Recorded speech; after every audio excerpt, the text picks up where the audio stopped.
86% মামলার তদন্ত শেষ হয়নি, ময়না তদন্ত ছাড়া দাফন, ভুল বর্ণনা সহ নানা কারণে কথা বলছে পুলিশ। একটু বিষয়টা কি একটু সংক্ষেপে বলেন। আচ্ছা, এখানে হচ্ছে এই যে পুরোটা প্রতিবেদনটা হচ্ছে জুলাই আগস্টে 2024 সালে যে গণঅভ্যুত্থান হয়েছিল, এই গণঅভ্যুত্থানকে কেন্দ্র করে যে মামলাগুলো হয়েছিল, এই মামলাগুলোকে নিয়ে প্রতিবেদনটা করা হয়েছে। এবং এখানে মেনশন করা হয়েছে যে অ্যারাউন্ড 2000-এর মতো মামলা করা হয়েছে, এবং হচ্ছে এখানে হচ্ছে অসংখ্য আসামির কথা মেনশন করা হয়েছে, এবং এখানে অনেক অজ্ঞাত আসামি আছে। আমরা সিনেমা বা নাটকে আদালতকে দেখি না বিভিন্ন বিষয় সম্পর্কে, বাস্তবে কি তাই? হঠাৎ করে একজন আইসেই বিচার চলতেছে, বিচারক দৌড়ে আইসে বলবে আমি সাক্ষী, আমি এই ঘটনা জানি। এটা তো হয় না। অথবা দেখা যায় আসামি উঠেই সেই আসামির কাঠগড়ায় বসে সেই আবেগ ঘন এক বিরাট বক্তৃতা দিচ্ছে, যার দ্বারা বিচারককে মনে করে যে তাকে বশীভূত করা যায়, এবং অনেক সময় কনভিন্স হয়ে যায় বিচারক, এবং তার উপরে বেস করেও অনেক সময় ভার্ডিক্ট আসে। আইনজীবী হওয়ার কারণে আপনাদের যে আত্মীয় স্বজন বন্ধুবান্ধব আছে, তাদেরকে কি কোনো ফ্রি অ্যাডভাইস দিতে হয় ফ্রি কাজ করতে তাদের জন্য? যে ক্ষেত্রে স্পেশালি আমার ফ্রেন্ডরা বেশি আসে, আমার যত রিলেটিভসদের থেকে ফ্রেন্ডরা অনেক ক্ষেত্রে আসে, যে ওদের বিভিন্ন ইস্যুস নিয়ে, ওদের আত্মীয় স্বজনের অনেক ইস্যুস নিয়ে। কিন্তু আমার কোনো ফ্রেন্ড আমার কাছে কোনো ফ্রি সার্ভিস চায় নাই। হয়তোবা ইউজুয়ালি আমি যে সার্ভিসে চার্জ করি, হয়তোবা ওটা থেকে একটু কম পে করে, কিন্তু কেউ কোনো ফ্রি চায় নাই।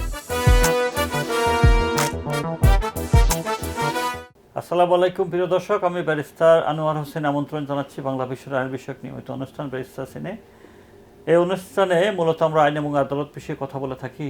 আজকে আমাদের সাথে কথা বলার জন্য আমন্ত্রিত হয়ে স্টুডিওতে আসছেন বাংলাদেশ সুপ্রিম কোর্টের দুজন প্র্যাকটিশনার, ব্যারিস্টার সাইফ রকিব, এবং তারপরে রয়েছেন সুপ্রিম কোর্টের আরেকজন প্র্যাকটিশনার, তিনি আইন সংক্রান্ত বিভিন্ন বিষয়ে বই লেখালেখি করেছেন। ওনার নাম হচ্ছে অ্যাডভোকেট শেখ মোহাম্মদ আজাদ। ব্যারিস্টার রকিব এবং অ্যাডভোকেট শেখ মোহাম্মদ আজাদ, আপনাদের দুজনকেই অসংখ্য ধন্যবাদ অনুষ্ঠানে আসার জন্য। আপনাদেরকেও ধন্যবাদ এবং বাংলা ভিশন পরিবারকেও ধন্যবাদ। আমি ব্যারিস্টার রকিবকে দিয়েই শুরু করতে চাই। ব্যারিস্টার হওয়া পর্যন্ত কী কী পড়াশোনা করেছেন যদি একটু বলেন দর্শকদের উদ্দেশ্যে। জি, আমি হচ্ছে প্রথমে আমার স্কুল ছিল সুনামগঞ্জে, সিএম হাই স্কুলে। তার পরবর্তীতে আমার হচ্ছে কলেজ ছিল সুনামগঞ্জ গভর্নমেন্ট কলেজে। তার পরবর্তীতে আমি আমার এলএলবি শুরু করি ইউনিভার্সিটি অফ লন্ডন থেকে। আমি ইউনিভার্সিটি অফ লন্ডন থেকে যখন এলএলবি শেষ করি, তার পরবর্তীতে আমি হচ্ছে ইংল্যান্ডের বিপিপি ইউনিভার্সিটি থেকে বার প্রফেশনাল ট্রেনিং কোর্স বা বিপিটিসি শেষ করি। তারপরে আমি the honourable society of Lincoln's Inn থেকে আমি হচ্ছে কল টু দ্য বার পাই। Call to the bar honourable society of Lincoln's Inn, যখন কল টু দ্য বার হয় তখন নিশ্চয়ই উইক পরে পোস্ট দিয়েছেন, পাশে উইক রাখা আছে, আপনি যদি উইকটা মধ্যে পড়ে নেন। আর ইন দ্য মিন টাইম আমরা টেলিভিশন স্ক্রিনে আপনার কল টু দ্য বারের কিছু মেমোরিও দেখে নেব।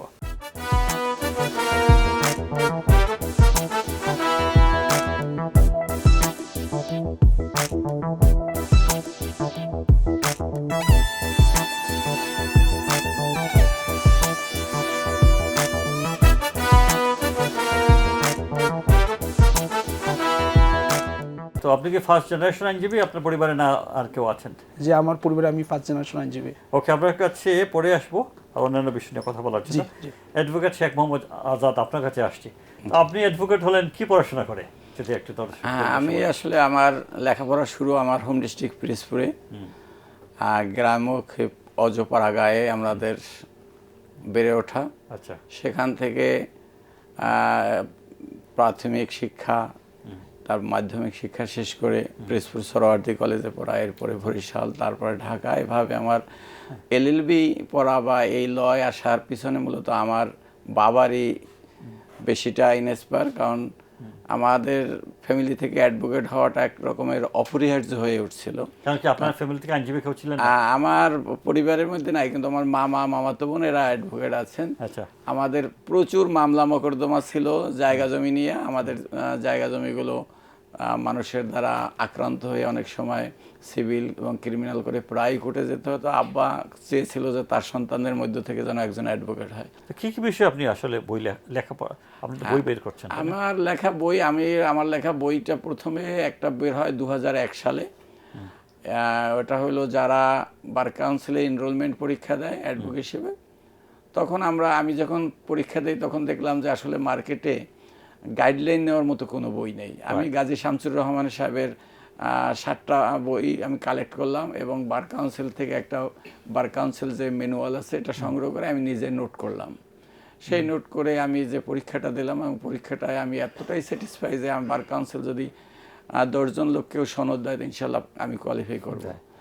ওই পাণ্ডুলিপি থেকেই আমি প্রথম বই করি এবং পরবর্তীতে হাইকোর্ট পারমিশন টেস্ট সহ আমার এ যাবৎ 9টা বই লেখা আমার হাতে লেখা আছে। আচ্ছা, থ্যাংক ইউ ব্যারিস্টার রকিব।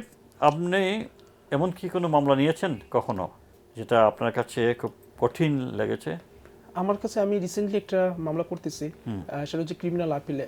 ওটা হচ্ছে যে লোয়ার কোর্টে প্রায় 20 জনকে যাবজ্জীবন দিয়ে দিয়েছে, এটা মার্ডার কেসে। আচ্ছা, হ্যাঁ, তো আমি হচ্ছে যখন ওরা আমার কাছে আসলো হাইকোর্টে, তখন হচ্ছে আমি যখন মামলার ডকুমেন্টসগুলো দেখলাম, আমি তখন দেখলাম যে আসলে সবার এগেনস্টে পর্যাপ্ত এভিডেন্স নাই, যে বিয়ন্ড রিজনেবল ডাউট যে ওদেরকে প্রত্যেককে যে আপনার যে 20 জন ছিল প্রত্যেককে যে এখানে যে যাবজ্জীবন কারাদণ্ড দেওয়া হবে এই রিলেটেড তেমন কোনো এভিডেন্স এখানে ছিল না। তো পরবর্তী যখন মামলাটা রিসিভ করলাম তখন আমি মামলাটাকে অনেকটা চ্যালেঞ্জ হিসেবেই নিয়েছি। সো আমি হচ্ছে পরবর্তী যখন মামলাটা নিলাম, তো মামলাটা হচ্ছে পরবর্তী আমি এখনো পর্যন্ত সোফার হচ্ছে 9 জন একিউজকে বা 9 জন কনভিক্টেডকে আমি এখনো পর্যন্ত প্রাইমারি এটা প্রমাণ করেছি কোর্টে যে ওনাদের এগেইনস্টে প্রপার এভিডেন্স নাই এবং কোর্ট এটা স্যাটিসফাই হয়ে সোফার 9 জনকে বেল দিয়ে দিয়েছে। Right, very good. News paper report পড়ি, হ্যাঁ, নিউজ পেপার রিপোর্টের হেডলাইনটা আমরা টেলিভিশন স্ক্রিনেও দেখতে পাবো। আর হেডলাইনটা হচ্ছে 86% মামলার তদন্ত শেষ হয়নি, ময়না তদন্ত ছাড়া দাফন ভুল বর্ণনা সহ নানা কারণে কথা বলছে পুলিশ। আপনি তো এটা পড়েছেন? জি জি, নিশ্চয়ই পড়েছেন। একটু বিষয়টা কি একটু সংক্ষেপে বলেন। আচ্ছা, এখানে হচ্ছে এই যে পুরোটা প্রতিবেদনটা হচ্ছে জুলাই আগস্টে 2024 সালে যে গণঅভ্যুত্থান হয়েছিল, এই গণঅভ্যুত্থানকে কেন্দ্র করে যে মামলাগুলো হয়েছিল এই মামলাগুলোকে নিয়ে এই প্রতিবেদনটা করা হয়েছে।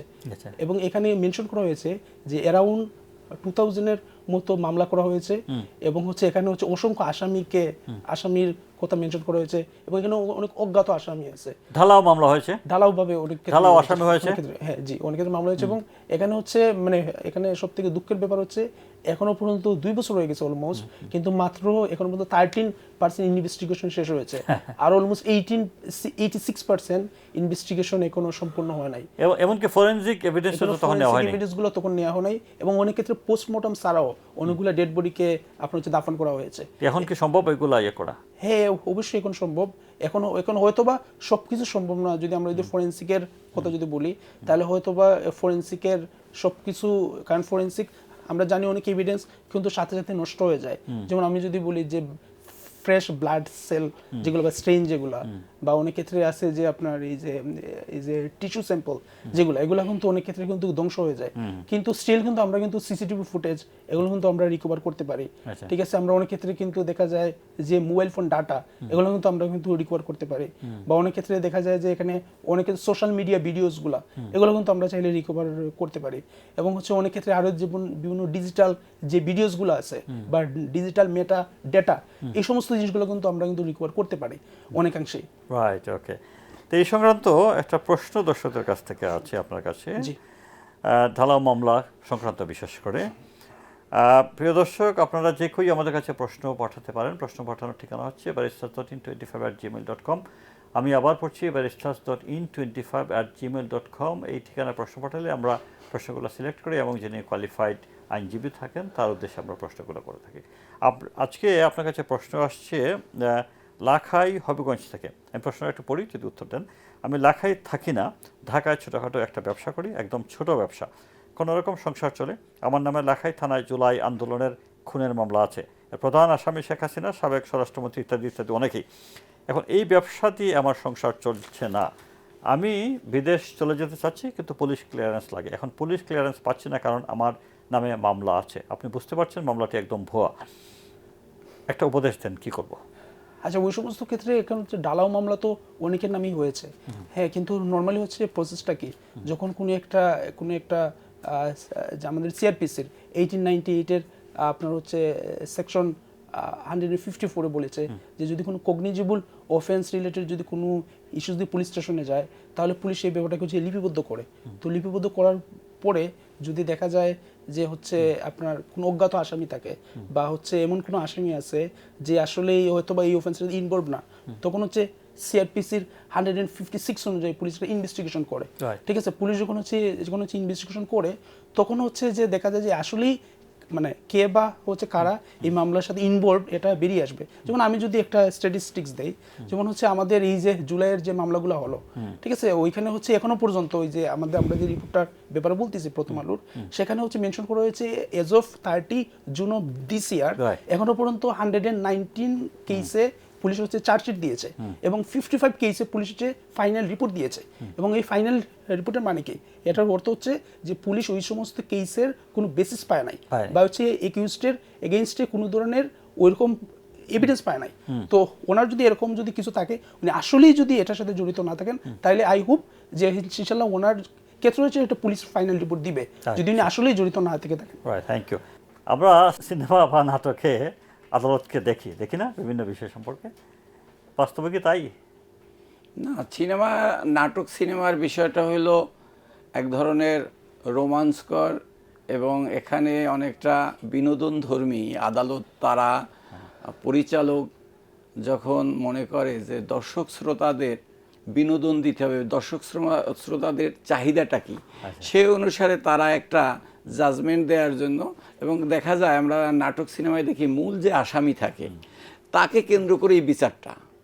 অন্য যেমন আমরা বাস্তবে যে কোর্টে অনেক আসামি থাকে, কিন্তু ওখানে মূলত দেখা যায় হয় নায়ক বা খলনায়ক, এদেরকে নিয়ে বিচার প্রক্রিয়া, এবং সেখানে এমন কিছু কথা বলা হয় যেটার বাস্তবে কোনো অস্তিত্বই নাই, বাস্তবে কোর্টে দেখা যায় না। যেমন হঠাৎ করে একজন আইসেই বিচার চলতেছে, বিচারক দৌড়ে আইসে বলবে আমি সাক্ষী, আমি এই ঘটনা জানি। অথবা দেখা যায় আসামি উঠেই সেই আসামির কাঠগড়ায় বসে সে আবেগ ঘন এক বিরাট বক্তৃতা দিচ্ছে, যার দ্বারা বিচারককে মনে করে যে তাকে বশীভূত করা যায়, এবং অনেক সময় কনভিন্স হয়ে যায় বিচারক, এবং তার উপর বেস করেও অনেক সময় ভার্ডিক্ট আসে। সেজন্য বাস্তবে আর সিনেমা নাটকের আদালত সম্পূর্ণ বিভিন্ন। আমরা দেখি এরকম ডায়লগে দেখি আই অবজেকশন ইওর অনার বলে উঠে দাঁড়াই যায়, চিৎকার করে। এই চিৎকার করার কোনো বাস্তবতা বাস্তব কোর্টে পাওয়া যাবে না। সেখানে নিয়মতান্ত্রিকভাবে আইনের যে সুনির্দিষ্ট বিধান আছে সেই বিধান অনুসারে আদালতে প্র্যাকটিস করতে হয় এবং বিচারক তার কার্যক্রম অগ্রসর হবেন, এটাই হলো নিয়ম। Thank you. নিউজ পেপার রিপোর্টের হেডলাইন পড়ি, সেটা আপনিও জানেন। নারায়ণগঞ্জে হেডলাইনটা হচ্ছে, টেলিভিশন স্ক্রিনে আমরা দেখব, নারায়ণগঞ্জে ছিনতাইকারী আখ্যা দিয়ে তরুণকে খুঁটিতে বেঁধে পিটিয়ে হত্যা করা ভিডিও ভাইরাল। আপনি কি একটু কমেন্ট করবেন, এটা দেখেছেন আপনি? জি, বিষয়টা হলো এই যে আমাদের দেশে এই প্র্যাকটিসটা এখন শুরু হয়েছে, এটাকে আমরা বলতেছি মব জাস্টিস, অর্থাৎ গণবিচার বা উচ্ছৃঙ্খল জনতা বা উত্তেজিত জনতার উচ্ছৃঙ্খল আচরণের মাধ্যমে বিচারকে তাদের হাতে তুলে নেওয়া। এইটার মাধ্যমে আমাদের যে বিচার ব্যবস্থাটা আছে সেই বিচার ব্যবস্থাটা ভেঙে পড়বে। ভেঙে পড়ার মানুষের একটা আস্থা যে মনে হয় আদালতে গেলে দীর্ঘদিন লেন্দি প্রসেসে বিচার হবে, আমরা যদি এটাকে নিজের হাতে নেই তাহলে তাড়াতাড়ি। এই জন্য দরকার হলো আমাদের যে বর্তমান বিচার ব্যবস্থা এখানে সংস্কার করে কিভাবে স্পিডি একটা ট্রায়াল করা যায়, মানুষের কাঙ্ক্ষিত রায় যদি বাস্তব আদালতের মাধ্যমে সম্ভব হয় তাহলে আর এই মব জাস্টিসটা হবে না। এবং মব জাস্টিস আপনি লক্ষ্য করবেন 5ই আগস্টের পরে এইটা খুব বেশি পরিমাণে একটা গোষ্ঠী তাদের আদালতের দিকে, আদালতকে অবজ্ঞা করে, আদালত আইন শৃঙ্খলা বাহিনীর তোয়াক্কা না করে বিচারটা নিজেরা বিচারক সেজে একটা দিছে। এতে অনেক সময় দেখা যায় কি যে যারা নিরপরাধ অনেক মানুষও, নিরাপদ সবাই না, যা কিছু নিরাপরাধ মানুষও অনেক সময় প্রাণহানির শিকার হয়ে যেতে পারে। ইহাতে সমাজের শান্তি শৃঙ্খলা থাকবে না, সমাজের শান্তি শৃঙ্খলা বিঘ্নিত হবে, আইনের প্রতি মানুষের শ্রদ্ধাবোধটাও থাকবে না, এবং দেখা যাবে যে এই কারণে রাষ্ট্রেরও বিরাট ক্ষতি হয়ে যাবে। এবং সরকারের উচিত এই দিকটা লক্ষ্য রাখা। এই যে বর্তমানে যেটা খুব প্রচলিত একটা শব্দ যে মব জাস্টিস, এই মবকে অবশ্যই নির্মূল করতে হবে, এবং নির্মূল করার জন্য একটা সুচিন্তিত নীতিমালা তৈরি করে আইনের মাধ্যমে যাতে বিচারটা সম্ভব হয়, মানুষের আস্থা যেন আদালতের প্রতি আসে, সেইভাবে কাজ করতে হবে। Thank you. আপনার কাছে দর্শকদের কাছ থেকে একটা প্রশ্ন আসছে, যদি আমি সেই প্রশ্নটা আপনি পড়ি, আপনি উত্তর দিয়ে। যদি উনি পরিচয় দিতে চাচ্ছেন না, ইমেলে পাঠিয়েছেন। প্রশ্নটা হচ্ছে, আমার পরিবার একটা খুনের মামলার আসামি। খুনের মামলা তো আপোষ করা যায় না, তারপরেও আমরা প্রাইভেটলি একটা আপোষে পৌঁছেছি। এখন আমার উকিলকে না জানিয়ে আপোষ কেন করলাম, সেই কারণে আমার উকিল এখন টাকা চাচ্ছে। মানুষ পুলিশের কাছে যায় না হয়রানির ভয়ে, আর আদালতে যায় না উকিলের ভয়ে। সাধারণ মানুষ যাবে কোথায় একটু যদি বলেন। জি, সুন্দর একটা কথা। এখন বিষয়টা হলো প্রথমেই জানতে হবে এই খুনের মামলাটা আপোষযোগ্য কিনা। এটা হলো আমাদের সিআরপিসি দ্বিতীয় তফসিলের বিধান মোতাবেক এটা নন কম্পাউন্ডেবল একটা অফেন্স। রাইট। মার্ডার, ডাকাতি, দস্যুতা ধরনের যে অপরাধগুলো বড়, এগুলো দেখবেন সিআরপিসির 345 ধারায় যে আপোষের একটা চার্ট আছে, সেই চার্টের মধ্যে নাই। কারণটা কি? এই অফেন্সটা হলো রাষ্ট্রের বিরুদ্ধে, সমাজের বিরুদ্ধে, শুধু ব্যক্তির বিরুদ্ধে না। আমি চুরি করলাম, একজনের সম্পদ চুরি করে নিয়ে আসলাম, কিন্তু এটা রাষ্ট্রের একটা রেকর্ড থাকে যে কতটা লোক বছরে মারা গেল। সেখানে আমি যদি এজাহারকারী হইও, আমি তো আপোষে যেতে পারবো না।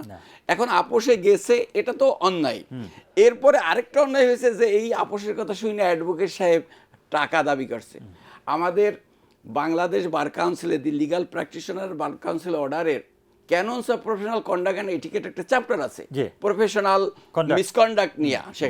সেখানে চ্যাপ্টার 2 এর 10 নং বিধিতে দেখবেন, যদি আপনার মক্কেলের সাথে ফি এর ব্যাপারটা ফিক্সড থাকে, ফি যেটা ফিক্সড আছে তার অতিরিক্ত চাওয়াটা হবে প্রফেশনাল মিসকন্ডাক্ট। তাহলে ওই লয়ার সাহেব যদি এটা চেয়ে থাকে, তাহলে এটা তার পার্সোনাল মানে ডিগনিটি এবং প্রফেশনাল ডিগনিটিকে ডিস্ট্রয় করেছে, এবং এর জন্য তার বিরুদ্ধে বার কাউন্সিলে নালিশ করা যেতে পারে যদি এরকম করে। আপনার কাছে আসছি, একজন ভালো আইনজীবী যদি হইতে চায় তাহলে তার কি গুণ থাকা উচিত আপনার মতে? আমি যেটা মনে করি যে একজন ভালো আইনজীবী হতে হলে আমার মতে অনেকগুলো গুণ থাকতে হয়। তার মধ্যে আমি যদি বিশেষ করে গুণকে যদি হাইলাইট করি, যেমন আমরা যেহেতু একটা ল প্রফেশন, সেখানে ল পড়ার জন্য একটা ভালো প্যাশনেট হইতে হবে, আমাকে ল পড়ার জন্য আগ্রহী হইতে হবে, এবং ইন দ্য সেম টাইম আমার শেখার মন মানসিকতা থাকতে হবে।